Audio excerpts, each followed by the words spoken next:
Perfect. Clear and lovely. Thank you. Okay.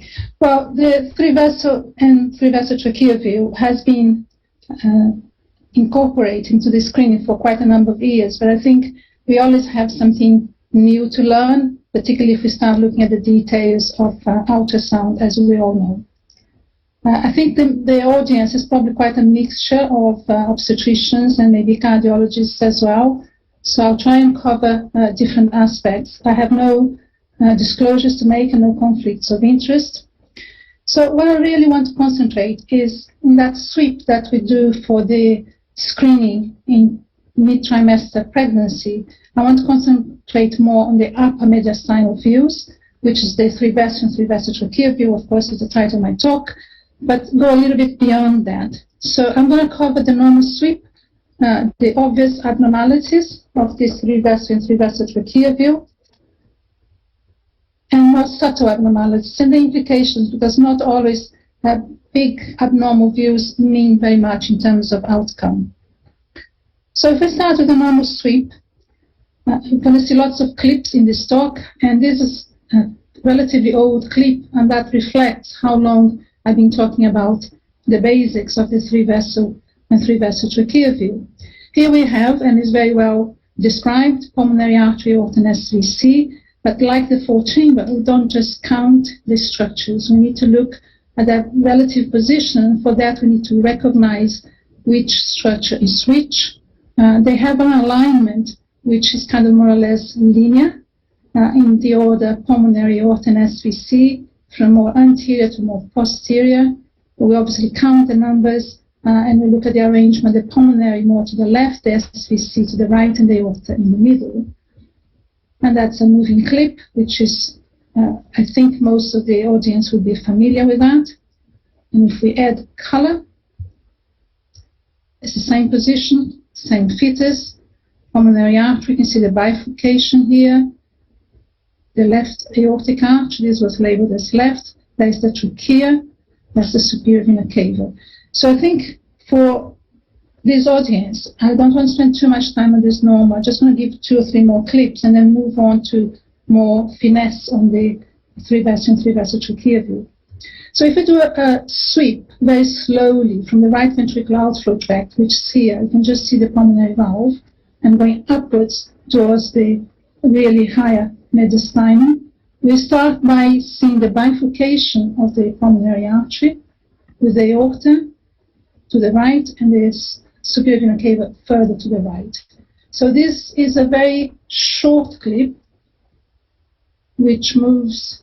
If you do this sweep very quickly, you miss the details. So the pulmonary valve, the right ventricular outflow tract, they all merge. The main pulmonary arch, the aorta to the left of the trachea, and the superior vena cava. But also, I think it's quite important that we realize that the three vessels are there in an axial view, but they're also there in a sagittal plane. So if we do a sweep from right to left in the fetus, we will see here the superior vena cava entering the right atrium, the aorta, and the pulmonary artery in the same order. So instead of doing an axial sweep, we're doing a lateral sweep, which can help sometimes if there is difficulty with the image to identify the other structures as well.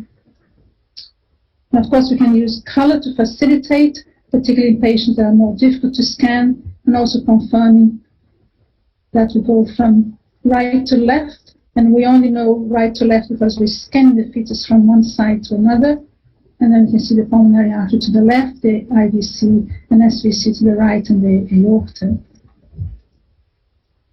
So there isn't really much more to talk about the normal sweep. They more or less similar in size, the two vessels. The pulmonary is slightly bigger than the aorta, and the aorta is slightly bigger than the superior vena cava. But I want to talk more and go further. So I'm going to start by sweeping upwards from the aorta towards the even upper mediastinum.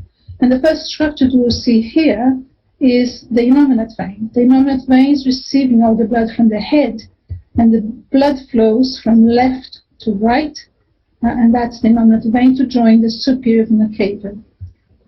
In here we have the trachea, the transverse aortic arch, which is the left aortic arch. So we're going to start seeing the details, and I think using high definition or power Doppler is very useful because some of these structures are quite small, low velocity, and we need to start opening our eyes for flashes that come here, that we'll talk about it a little bit later. And these are the expected site of the internal memories, the left here, the right on the other side, and this delineates the thymus, which has been well described. But it's something that is relatively easy to see if we attempt to see that. Different baby, 3-vessel view. We can see here velocities are lower than the intracardiac velocities, and then we start picking up more the small arteries and the venous channels as well. This is the superior vena cava, and this vessel here is the azygos, the normal azygos vein. With the current equipment, it's very easy to see that. Then we move upwards from the 3-vessel trachea view, and people might say, oh my God, what is this? There's too many things flashing. So I'm going to slow it down, and I'm going to give a quick revamp of the normal pattern of the branching of the aorta. And this is the normal left aortic arch, which courses, of course, to the left of the trachea. And for a left aortic arch, the first branch is the brachiocephalic to the right, which divides into the right subclavian artery and right common carotid. The second branch is the left common carotid, and the last one, the left subclavian artery. But we're not looking at the axial views from here on the 3-vessel trachea view. We are doing a transection through the upper part of the aortic branches, picking up the right subclavian artery, the left subclavian artery, more or less at the same level, if they are in their normal position. So here we have the same diagram, and this is a cut around here where we can see both the right and the left subclavian artery. There's the trachea, there's the innominate vein, because we're just doing axial planes.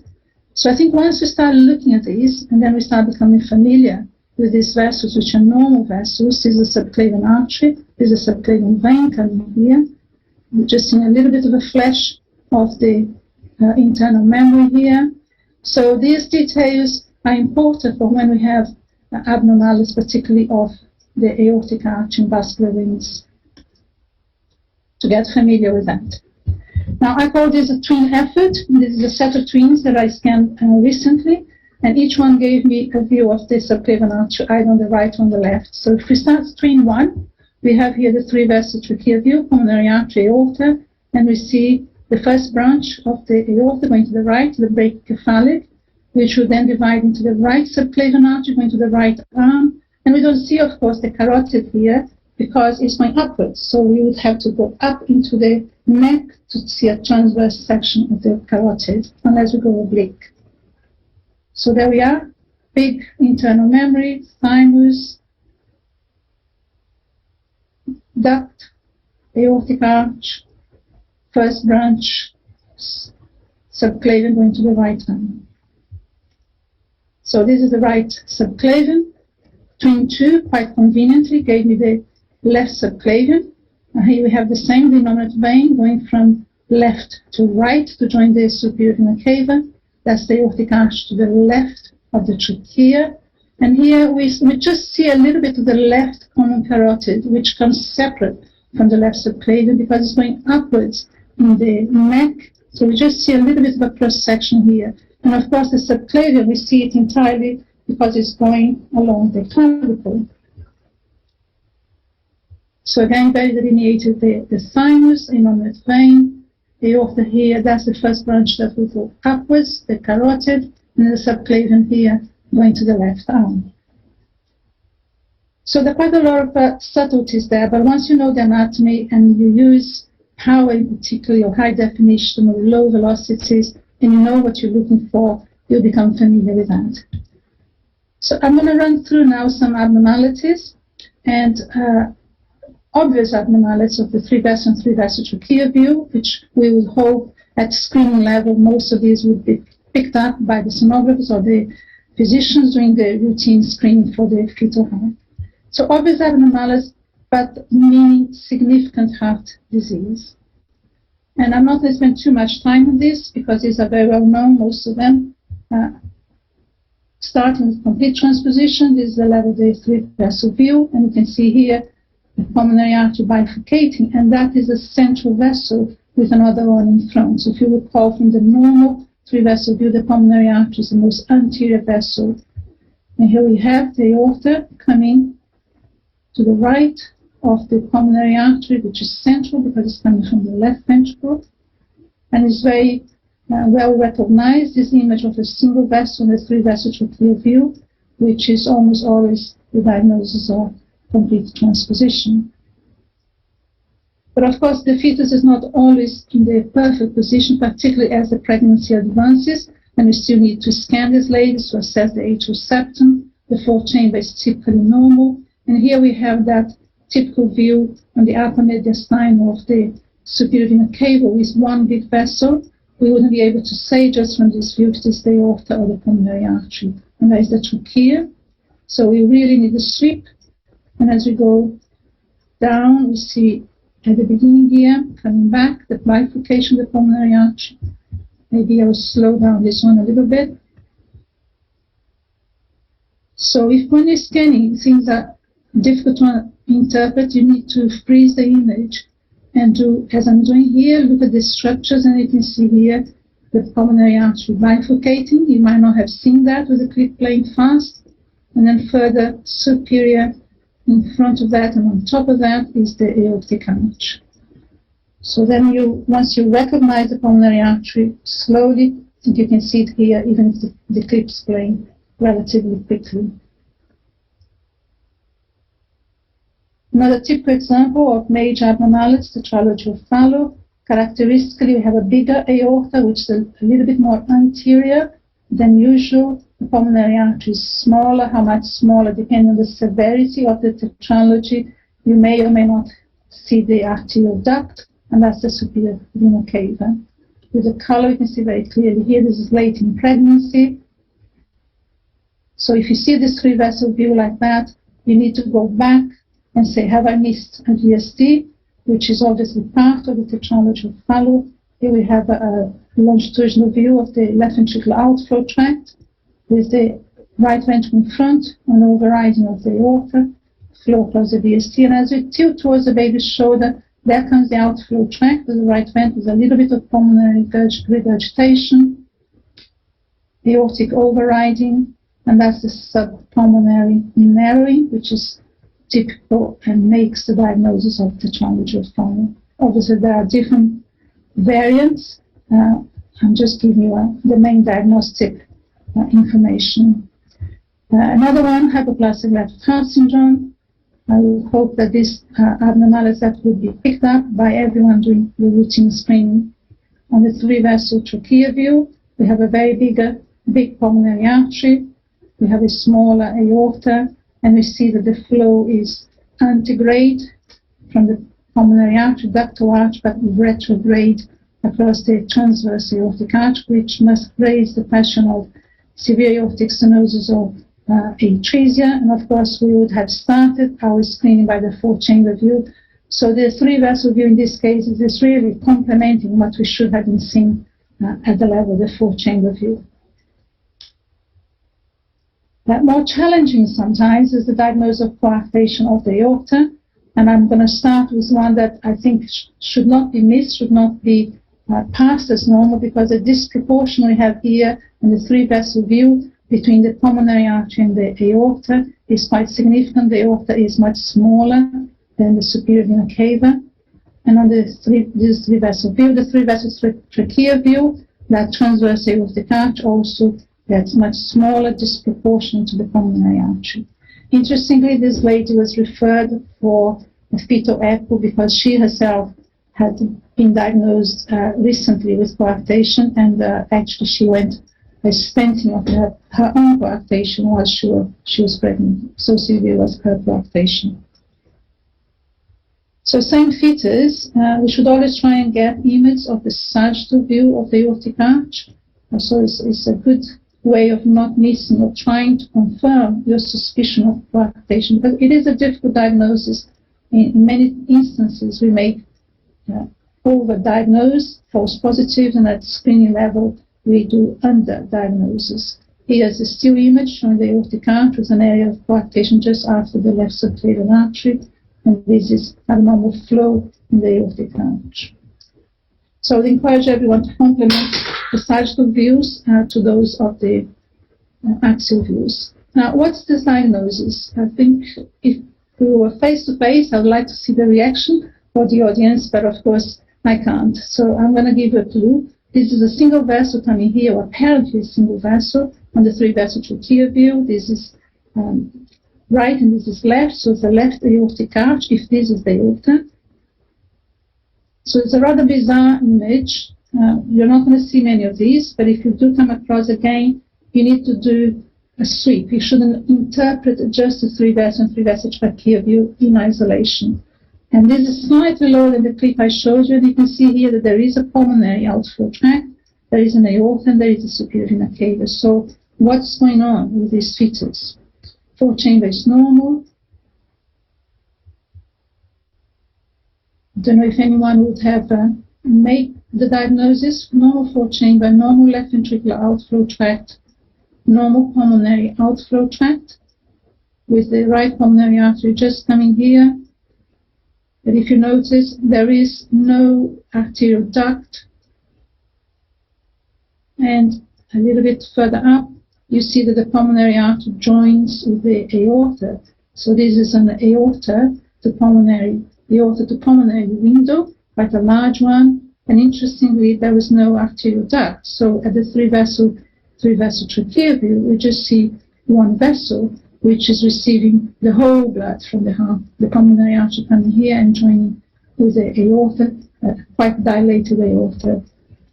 Now, cases like this, AP window, they're not usually associated with chromosomal abnormalities, and quite often they come in isolation. This baby did very well in surgical repair, surgical closure of the AP window.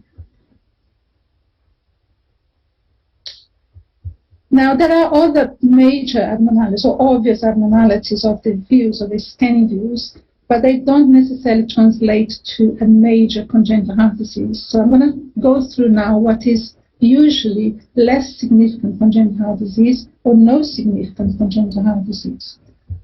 And I'd like to concentrate on that, on arch laterality and vascular rings, because these are being diagnosed, at least in the UK, picked up a lot by our sonographers, because the 3-vessel and 3-vessel trachea view has been part of the National Cardiac Protocol for a number of years now. So usually these patients are referred because they have an abnormal 3-vessel view or a U sign at the level of the trachea.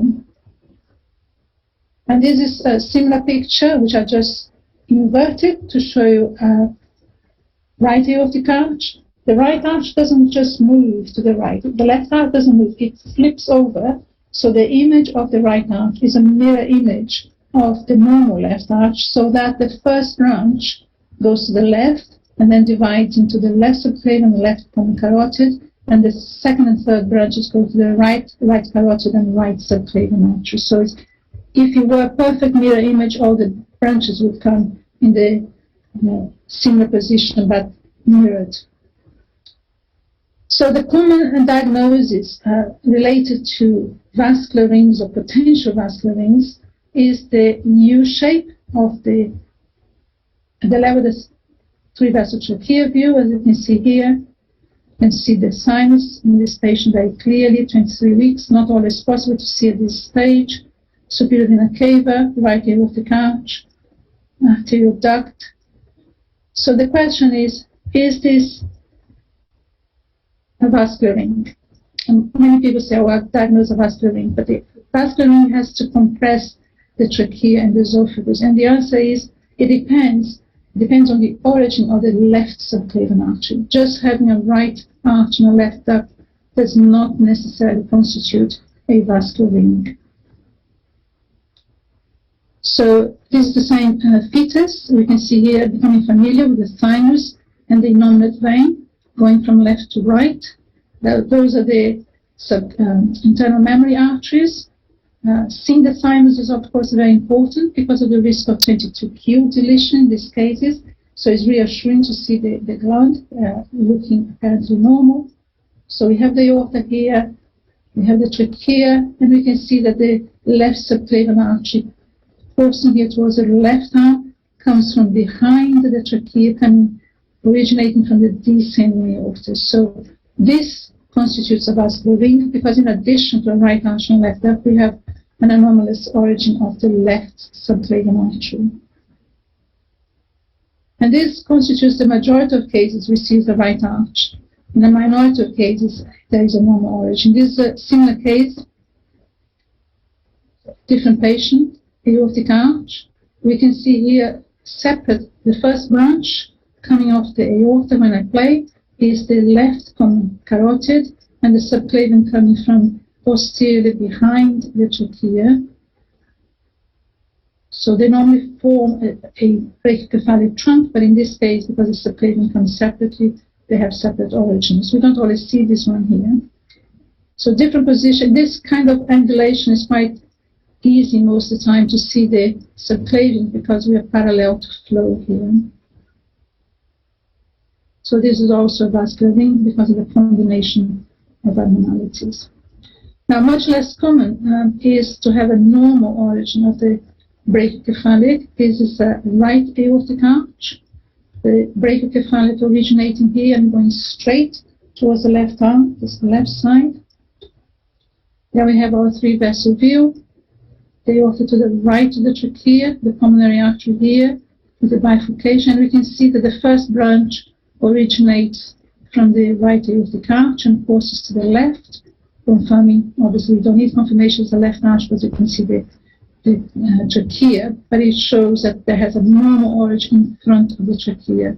So although this is a right arch and a left duct, and it also forms a U shape, this does not form a vascular ring because it needs to have an abnormal left subclavian artery to complete the ring. They still have the same risks of 22q and extracardiac abnormalities, slight increase in risk in these cases. Now, different cases, not all cases of a right aortic arch will have a U shape because we can have a right arch with a right-sided arterial duct, and this is one example. We have here the right SVC. I think this baby also has a left SVC, so they sometimes come together. So that's the aortic arch going to the right of the trachea, and that's the duct also going to the right of the trachea. So is this a vascular ring? So there we are, right aortic arch, trachea, and the left subclavian. It is not a right aortic arch because if you have the arch and the duct on the same side, irrespective of the position of the left subclavian artery, it does not cause symptoms. Then we have a double aortic arch. That's again from the internet. The right arch usually gives rise to the right and the right subclavian right common carotid, while the left arch gives the vessel separately to the left side of the neck and the left arm. And a double arch by itself is a vascular ring because it doesn't matter where the subclavian comes from. And since I know my colleagues are going to show wonderful pictures, I thought I would show you a nice what I call J-flow of just flow of a double aortic arch with the right arch here, a left arch, which is of similar size, and the arterial duct. So this is a similar picture, more or less the same position. And we have here the superior vena cava, the aorta, which then divides into two, and the left-sided arterial duct. So it's kind of an inverted V shape here. Some people will call it a Y shape, and you can give whatever name it is, but you need to see it's like a trident here, the right arch, the left arch, and the duct. In this case, the left arch is almost the same size as the right arch. It's very easy to see because there's flow in it. But that's not the case for all cases of the aortic arch. This is a separate fetus, different fetus.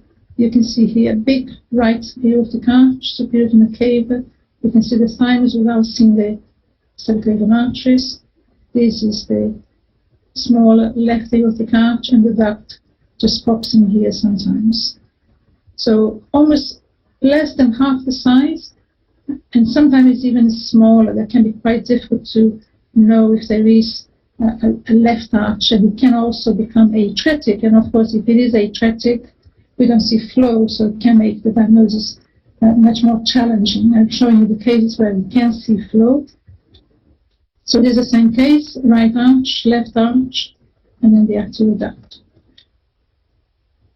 The right arch has more chance of maybe being symptomatic, the double arch, than an isolated right arch. Now again referred for other obvious abnormalities, but less significant, different from the vascular rings.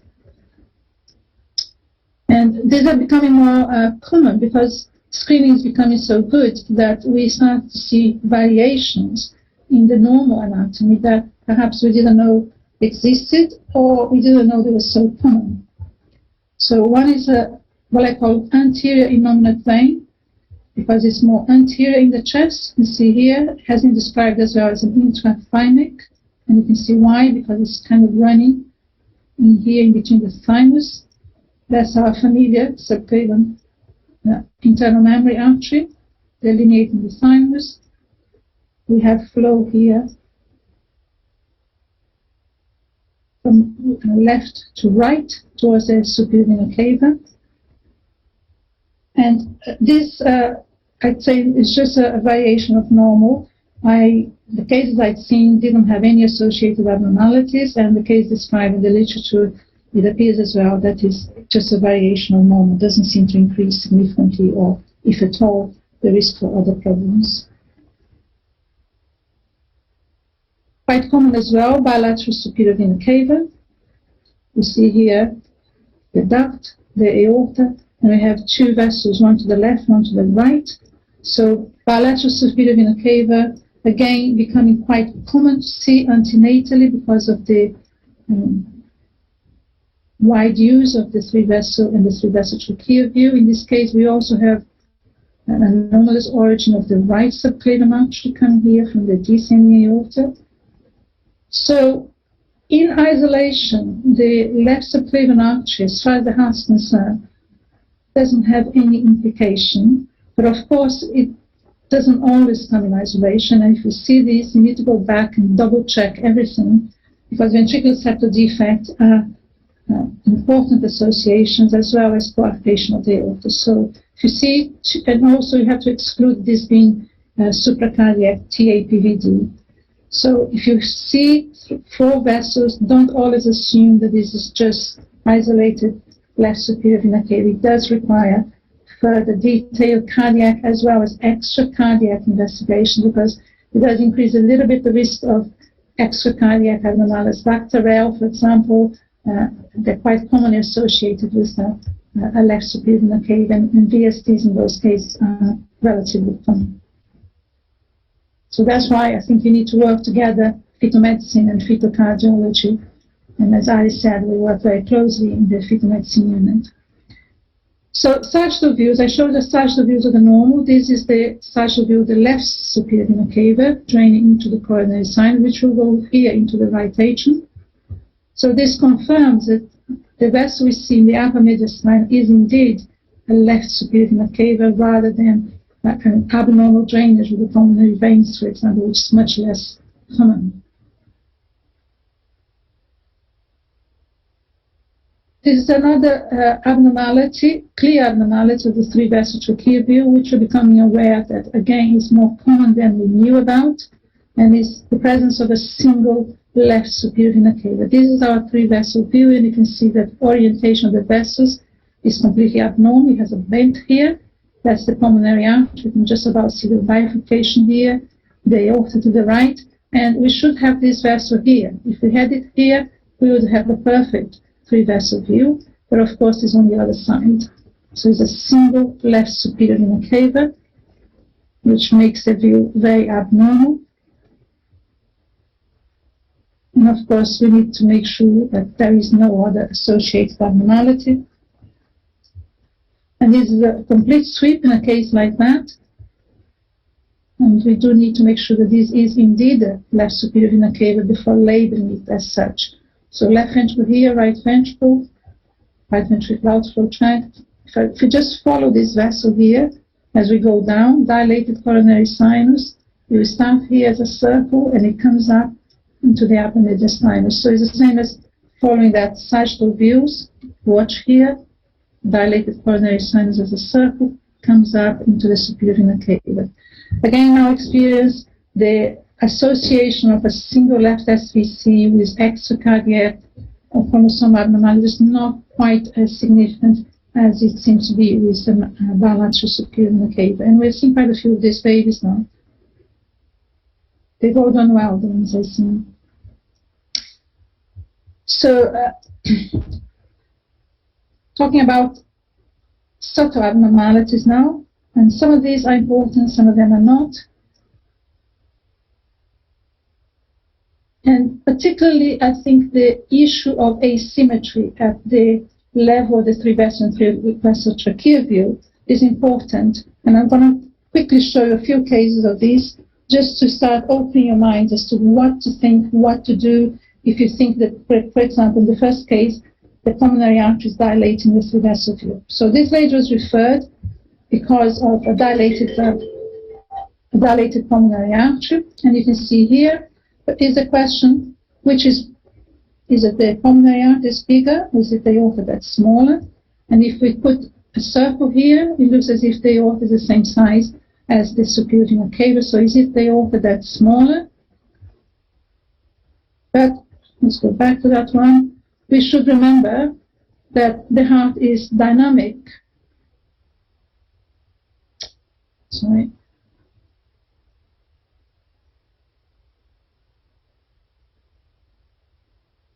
And with that, the vessels will change in size. So I can make it much smaller or bigger. So we should really look at the biggest diameter.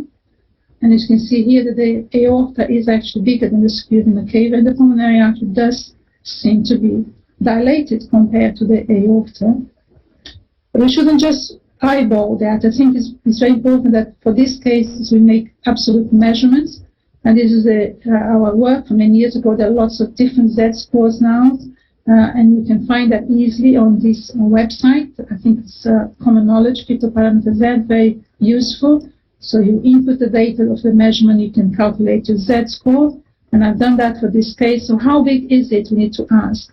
And for this case, the Z-score was within the normal range.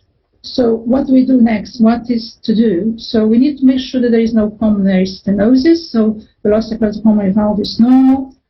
If in case the aorta is smaller, we need to measure the distal duct and the distal arch. In this case, they were similar, and to make sure that the aorta looks normal. And we should have a close look in the pulmonary valve, like in this case, because if you see here, there's a very mild thickening of the pulmonary valve. It doesn't quite open as normal as you would like to see it opening. So very mild dysplasia of the valve, which means it could be a mild thickening, dysplasia. It could be a number of things. It could be nothing, and that's the difference sometimes. So we need to think wide, not just the heart. The patient had a normal anomaly scan, had a normal first trimester scan with a low risk NIPT, but sometimes slight dysplasia of the valves can be associated with chromosomal abnormalities. So all of this is reassuring, but could the baby develop pulmonary stenosis? And I think that requires follow-up, and I don't know yet because it's an ongoing pregnancy. Second case, I won't be too long. Dilated right ventricular outflow tract, same question, and I put my picture here because it's a different patient referred for asymmetry, bigger pulmonary artery, bigger outflow tract. And we see here that the aorta is a little bit smaller than the distal duct. But again, we need to see, is the pulmonary artery too big? And in this case, the Z-score is just above the normal range at plus 2.07. There is no pulmonary stenosis to accompany that. The duct is a little bit bigger. It's a ratio of 0.81. And the sagittal views here do suggest perhaps a little bit of indentation in the aortic isthmus and compared to the ductal. So although this is not diagnostic, it's something that should not be ignored. If you look at the four-chamber view, there is very slight asymmetry between the mitral valve 4.7 and the tricuspid valve 6.1. So in a case that was referred for a dilated right ventricular outflow tract, there was a normal scan, normal first trimester scan, low combined risk, but we need to follow up. Could this baby have very subtle coarctation, which can be easily missed? So just subtle signs sometimes could potentially be a big problem. So following them up is important. Asymmetry 3, referred for aorta bigger than the pulmonary artery. You see here 27 weeks, 3 vessel view, big aorta. If you go through the color flow mapping, at 67, we see aliasing in the aorta. If you do a Doppler, there is increased velocity, so this is aortic stenosis. So slightly dilated aorta can sometimes pick up important abnormality. This was not very severe, but sometimes it is. So don't ignore subtle findings. Just be very careful on your screening. Asymmetry 4, referred for a big pulmonary artery, normal first trimester scan, low risk MIPT. As soon as I called the mother, she reminded me of the Noonan phenotype. So with the referral big pulmonary artery, you're already thinking, could this be pulmonary stenosis, which was the case. The pulmonary valve here a little bit thickened, the pulmonary artery, not too dilated, aorta and superior vena cava. When we do the Doppler measurements, nearly 2.5 meters per second, so this is moderate pulmonary stenosis, picked up just because of a dilated pulmonary artery. So it's quite a mixture here. Asymmetry can be quite tricky, and I think you should be very careful and try and make objective measurements and accompany that by Doppler measurements of aortic and pulmonary to try and exclude or diagnose stenotic lesions, which can progress as pregnancy goes on. So there's so much more. When Simon asked me to talk today, he said, maybe you can talk about coarctation. I said, no, there's too much to talk about coarctation. I have to prepare lots of things. I don't have the time, short notice. And then I said, okay, I'll talk about 3 vessels trachea view because, it's more simple, it's easier. But actually, it is quite a lot. And there is much more that we can talk, and maybe that's for another occasion. And I thank you very much for your attention, and apologies for going slightly over. Thank you so much, Juleni, for inviting yourself to come back and talk to us again, which is always a fantastic way to end the talk. Because from the questions, at least, I can tell you that there's enormous interest, and thank you so much for being really, really clear on this focus talk on the 3 vessel view and the 3 vessel tracheal view. I'm going to tackle a group of questions first, which is essentially why do we need to do the 3 vessel view and 3 vessel tracheal view? So Gautam from Nepal asks, why will the 4-chamber view not rule out the majority of cardiac abnormalities anyway? And Dr. Singh from India says, how many lesions are we really missing by not looking at 3VV and 3VT in a busy practice? So maybe we could tackle that. So the additional benefit, numerically speaking, by including these outflow tract abnormalities, and I will say from the outset that there are many cardiac abnormalities that you will miss if you do not look at the vessels, and in fact that 3 vessel view, in my views, is such a valuable view for excluding even 4-chamber abnormalities going backwards. But Juleni, are there numbers that you can add to sort of from the screening perspective, if you like? I think, to me, 2 of the greatest diagnoses that the 3 vessel and 3 vessel trachea view are crucial are for common abnormalities among the cardiac lesions. 1 is transposition, 2 is coarctation of the aorta. And I think coarctation is even more than transposition, because it is a lesion that, if we miss that, and sometimes the signs are very subtle. Towards the end, I was talking about the asymmetry and getting sagittal views, or referring the patient. Sometimes a very subtle asymmetry at the vessels may not show in the 4-chamber view, or may be so subtle that it's less easily picked up, while on the 3 vessel trachea view may be easier. And if that is missed, babies could die.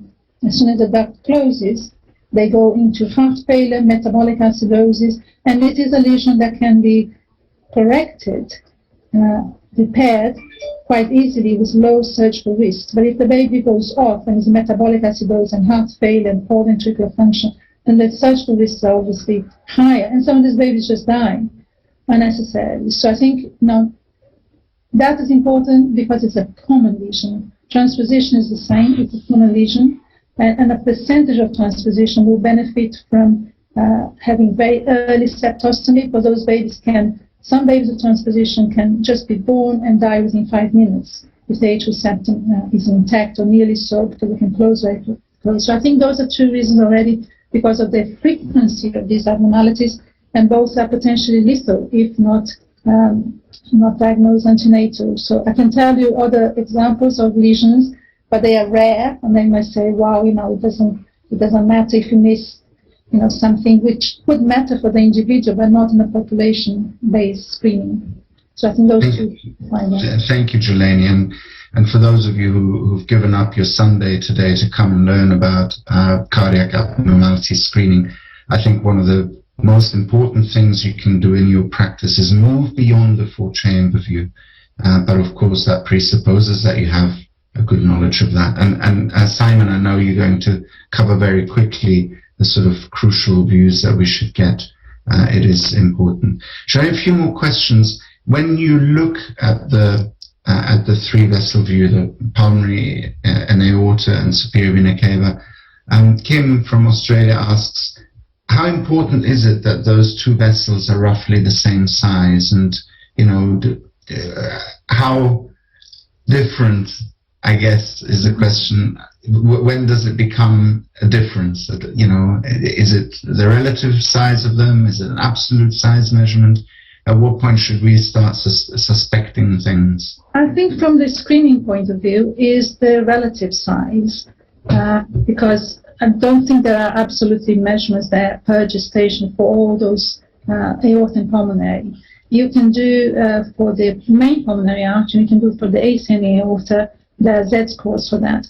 But I think the way I explain to my patients when there is difference in size is, if you're screening, it's like, if you look at a big room full of people, and people coming in and out, most people have an average height. So you get used to scanning lots of babies. So you get used to the usual, because the 50th centile, the mean, or the median, is the most common. So most people the same height, so most vessels are more or less the same, and the pulmonary a little bit bigger than the aorta, and the aorta a little bit bigger than the pulmonary artery. Is the best way to describe. So if you scan lots of patients, suddenly something catches your eye, and this is someone very tall in a room, you call your attention. This person is taller than what I'm used to seeing every day. So you have to, it's really practice. And if you have doubt, and then do what I did, measure the maximum diameter, and then calculate the Z-score. Some patients are referred to Z-score 1.8. Well, this is bigger than average. The average is 0. So 1.8 is bigger. So if someone that's very tall, so there's more chance of finding a problem, but you don't necessarily find the problem. But then you have to exclude the problems. If it's the pulmonary artery, look at the valve, measure the velocity to make sure there is no pulmonary stenosis, and check the other side. Is it the pulmonary that's bigger because the aorta is small? And then you check the aorta as well. Make sure that you're happy with the aortic arch. So you have to cover both sides. Does that make sense? Yeah, absolutely. And Joyce from Uganda asked, the 3-vessel view and the 3-vessel tracheal view, they're really so close to each other. Well, is there really a difference between them, or is this almost the same view? Well, there is a difference because it's a continuum. I mean, it is very practical to say 3-vessel view, 3-vessel tracheal view. Actually, in the next guidelines, I think we're going to describe more that you have a sweep, like I showed you when I had the circles there and the bifurcation of the pulmonary artery. It is just a question, if you do it too quickly, you miss it. And also, depending on which angle you're scanning the baby, the spine up, from the side, you don't always have the baby in the same position. So it is a continuum. So do a clip, and the clip will incorporate from right ventricular outflow tract up to the 3-vessel tracheal view. You can have the 3-vessel normal, and you can have a right aortic arch, for example. So many questions coming through. I don't know when to stop. Simon, Simon, I'll ask you one just to throw things away. a bit. We're always talking about ARSA, but what about aberrant left subclavian artery? Can you tell us a little bit about that? An aberrant, it's really one for Giuliani, but an aberrant left subclavian artery, I guess you look for in the setting of a right aortic arch. And in terms of its clinical significance, unlike an aberrant right subclavian artery, which is associated with trisomy 21, has deserved far more attention in the history of obstetric imaging, whereas the aberrant left is more a finding that coexists. And I think, Giuliani, would agree with you that it would be most of the right aortic arches would have an aberrant left subclavian artery. But in terms of its clinical significance, Giuliani, I don't know if you want to just add comment to that. Well, I think if babies have a right aortic arch, the majority will have an aberrant left subclavian arch. It's almost automatic, isn't it? Yeah. But it's a mirror image, so you can't have an aberrant right arch because it's a mirror image of the left arch. So in a left arch, you have an aberrant right. In a right arch, you have an aberrant left. Except that on a right arch, probably about 70-80% will have an anomalous left subclavian, whilst in a left arch, it's not a large proportion of people. Yeah? So the percentage of aberrant left in right aortic arch is much higher, which means potentially those babies that have a right arch and a left duct, has to be a left duct, and the aberrant, those are potentially a vascular ring. But a ring is like, in your finger, you may have a loose ring, you may have a tight ring, or the ring may tighten as you get bigger. So you can't predict if they're going to have symptoms, at least at the present time, and you have to wait after birth. And I would say not the majority will have symptoms. We're following them up, and most of them don't develop symptoms, and sometimes can be quite difficult to say if the symptoms are related to the right aortic arch, because they are dysphagia, noisy breathing.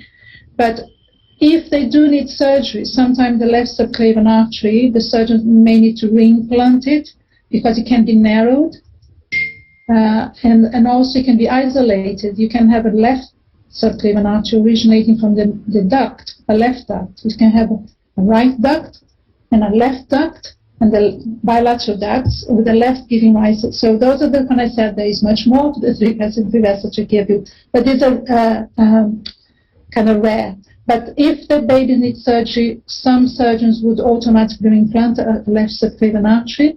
We don't in our group because sometimes it's quite big, and the majority don't need surgery anyway.